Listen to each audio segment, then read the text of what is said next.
Hi and welcome to the 5-Minute Business Boost, where you get to choose your 5-minute investment. I'm your host, Sam Nix, and I'll be discussing topics under the headings of business development, marketing, photography, and much more. Welcome to today's episode.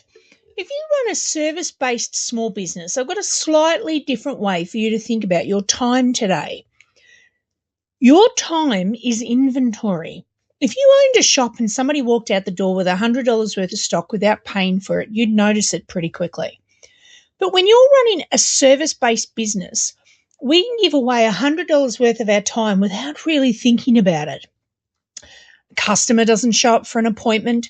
A meeting that was supposed to take 30 minutes turns into an hour and a half. Someone rings and says, "Can I just pick your brain for 5 minutes?" You spend an hour preparing a quote for somebody who isn't particularly serious.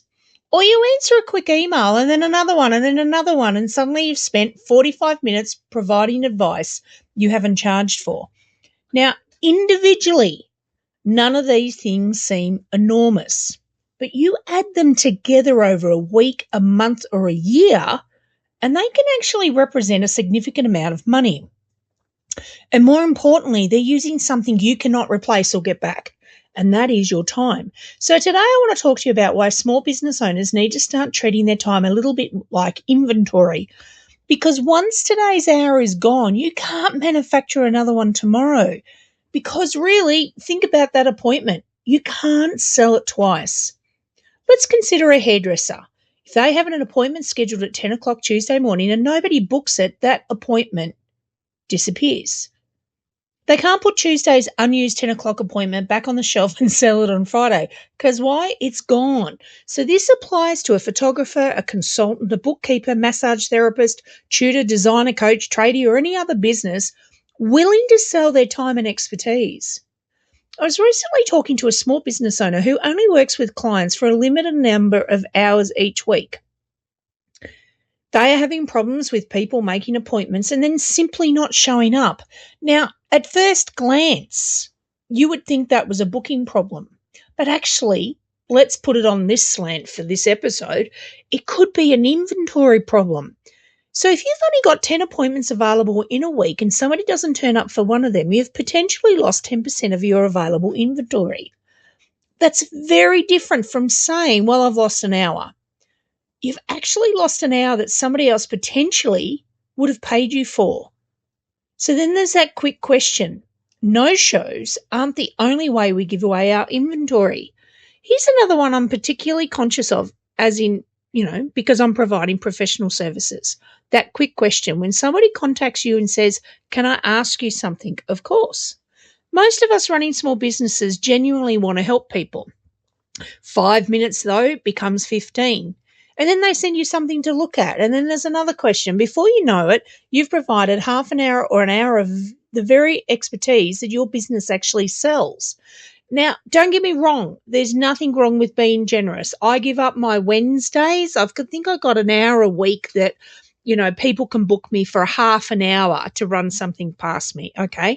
And there's nothing wrong with that.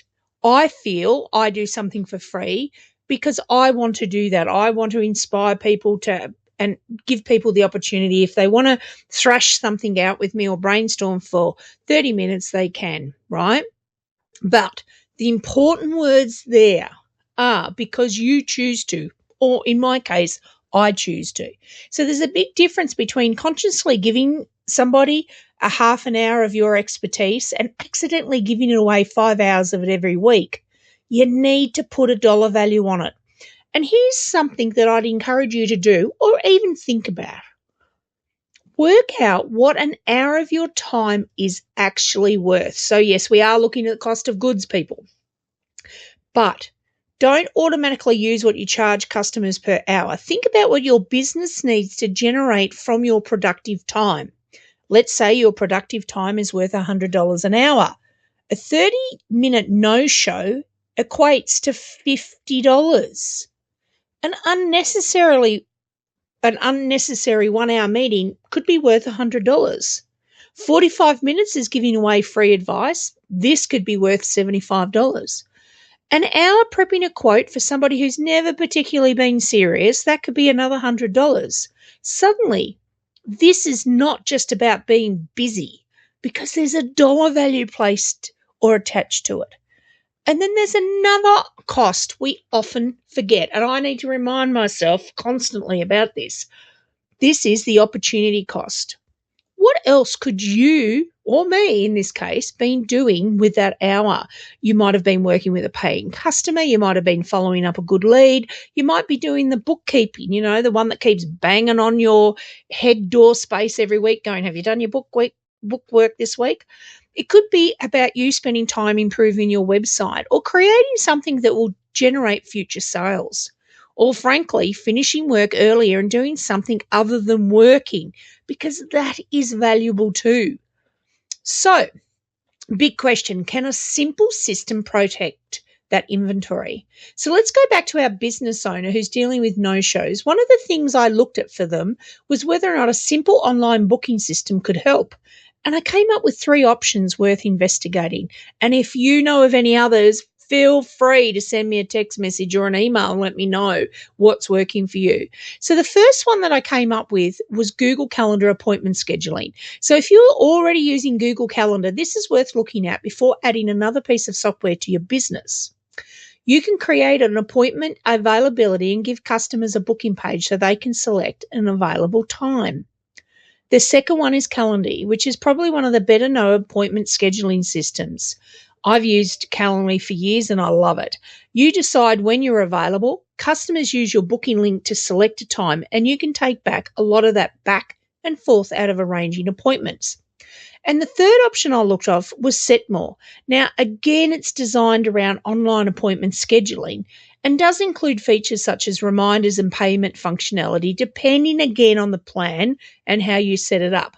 Now, I'm not deliberately saying that one of these 3 is the answer, because there are plenty of booking systems available and different businesses need different things.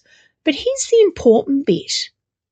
Don't ask what this software will cost or this platform or this plugin. Ask, what does the problem cost me? So if you're losing $200 appointments every month because people don't turn up, that's potentially a $2,400 a year in lost revenue. Now, suddenly paying for a system that makes it easier to book, sends reminders, or allows you to take a deposit looks very different. And before you buy another subscription, because heaven knows most of us already have enough of those, check the systems you're already paying for. Have a look at your calendar, your website, accounting software, or another platform that you may already have a booking, payment, or reminder functionality that maybe you've simply never turned on.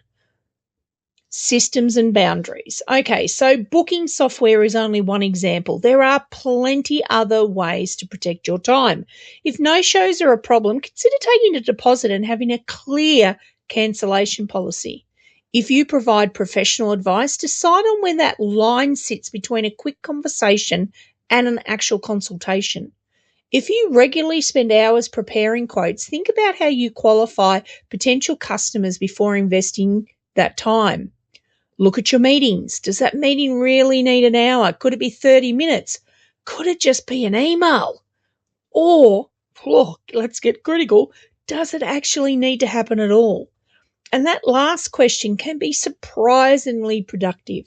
So this isn't about charging everyone for everything, okay? I don't want the message from that episode to be charge everybody for everything, because that's not how small businesses operate, and especially not the good ones. Because why? Relationships matter. So does generosity. Helping people matters, giving back, all of those things. Sometimes the hour you give someone freely creates a relationship that is worth far more than that hour ever was. And the point is to become conscious about where your time is going, because there's a real difference between giving your time and losing your time. One is a decision, the other one is leakage. So here is your 5-minute business boost exercise for the week. For the next 5 working days, notice where your time is disappearing. Don't make it complicated, just write it down, make a note of it. Is there no-shows? Are there meetings that ran over? Is there unpaid advice? Quotes that went nowhere? Maybe there's interruptions. Maybe there's tasks that you're still doing manually that could be simplified. Because at the end of the week, you're going to add up those hours and then you're going to multiply them by what one productive hour in your business is worth. Now, this number may surprise you. So then you need to ask yourself that final question. Could a simple system, boundary, or change in the way that you work reduce some of that leakage? Because if you're selling your knowledge, skills, or services, you don't have an unlimited warehouse full of stock. You've got a limited number of productive hours. And once you've sold them, used them, or given them away, then they're gone. Your time is inventory. Make sure you're deciding what happens to it. I'm Sam Hicks, and that was this week's 5-Minute Business Boost. Until next time, cheerio. Thanks for listening to the 5-Minute Business Boost. For more information, follow me on socials, sign up for my newsy, or check out my website to see how we can work together to reach your small business goals. Remember, anything is possible, especially in the northeast of Victoria. Until next time, cheerio.